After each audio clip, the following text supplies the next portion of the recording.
Proverbs chapter 29, verse 3 in the NLT.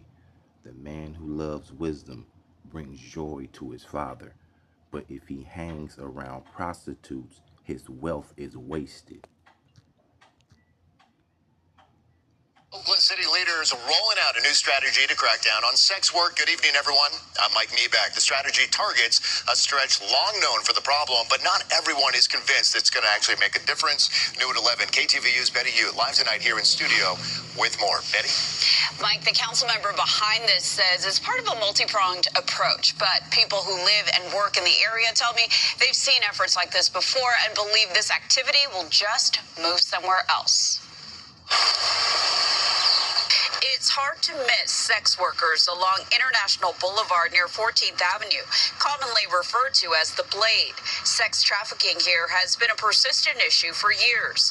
Now, City Council member Charlene Wong is trying a new approach, launching a pilot program that uses barriers to block off side streets like 9th, 10th, and 11th Avenues near a school and health clinic.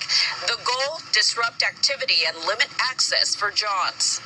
International is like the main corridor, but, the purchasing activity happens on these side streets is to block off those areas, so that can't happen there.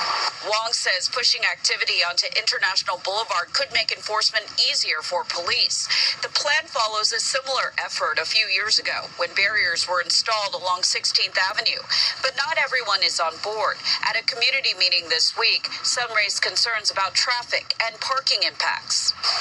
Residents and business owners, including David Wynn, say the plan misses the bigger issue. The idea is to push them all on International to make it easier for police to crack down. Do you think that could work? No, I don't think so.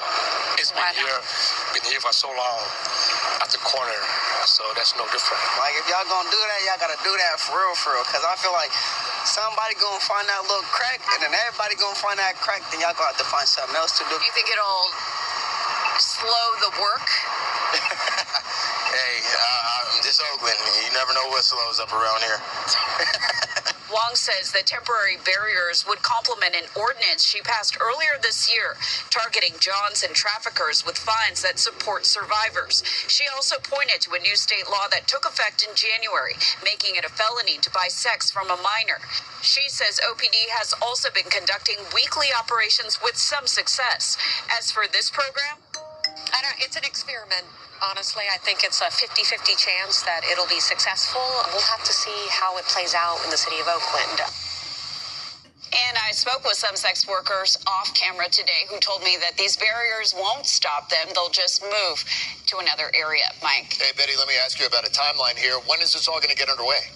Well, Councilmember Wong said this pilot program is expected to begin in June. She also says it does not require full city council approval, and there's also no set end date at this time. Betty, you live tonight here.